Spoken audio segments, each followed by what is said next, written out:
Welcome friends to my channel. This is a violin lesson on Etude number 11 by Kreutzer.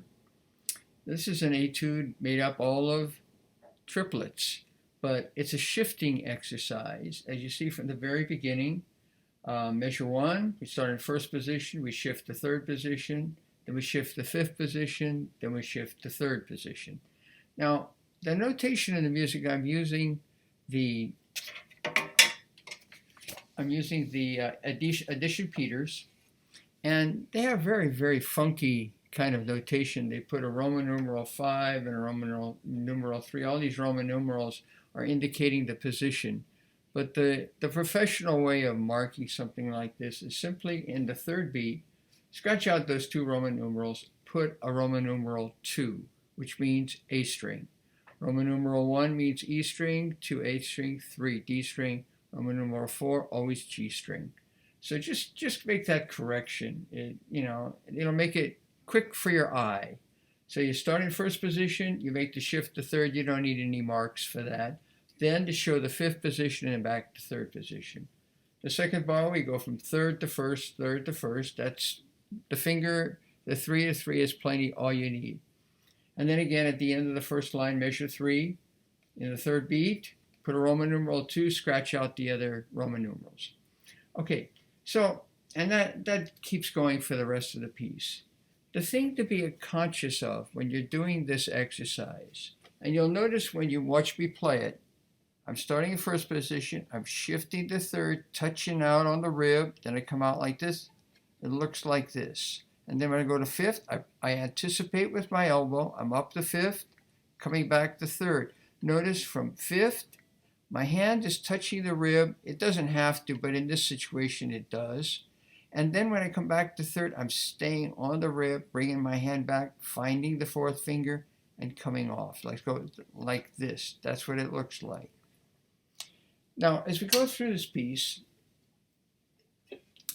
there's some specific difficulties that are unusual. For example, in measure 10, that's the end of the third line. You're going to be shifting up to fifth position for the third finger A. That's an unusual one. When we go to B to G sharp, that one for some reason feels more natural. But when we have to get up to the A for third finger and then back to the F sharp, that's a little more unusual, so be careful of that measure. He does that to us twice. We in measure 10 and 11, we're back to the 4-4, and then measure 12, we're back to the 3-3.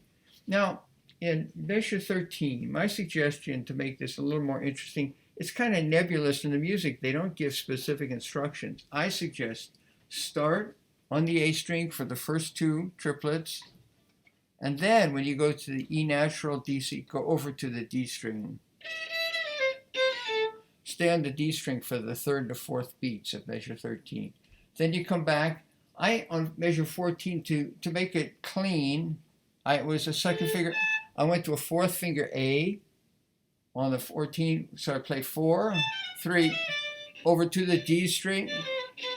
So 3-3 on the D string. So just to review right there, measure 13, first two beats, A string, the third to fourth beats, D string. Same thing, measure 14, first two beats, A string, third to fourth beats, D string. Then I come back, actually measure 15 is the same, turns out. That one's obvious to a 4 on the G natural. 4-4, so first two beats, A string, next two beats, D string. I noticed that I marked for myself, just to be sure that I was clear, in measure 15, the second beat, I put a Roman numeral 2, and then in the third beat, I put a Roman numeral 3, just to be sure. And then that's all fine, going along.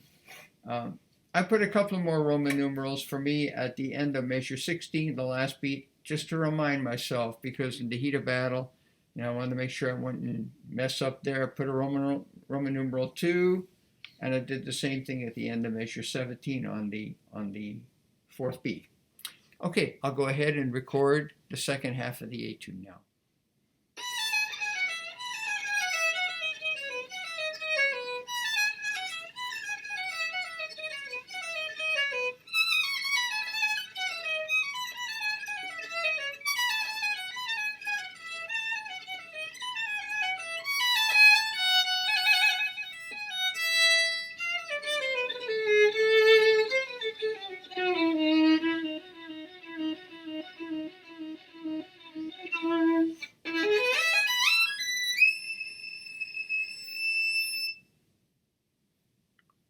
So the second half of the etude from measure 19, which is marked letter G, but measure 19 to the end, it's actually quite a bit easier than the first half, because I think those passages, measure 11, 12, and 13, all those kind of things are repetitive, up to fifth to third, fifth to third. That's quite difficult.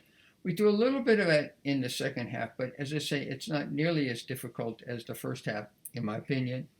Um, there's not a lot that's new. We especially a little bit difficult at measure 30, where you've got that long two measures of da da da da da da da.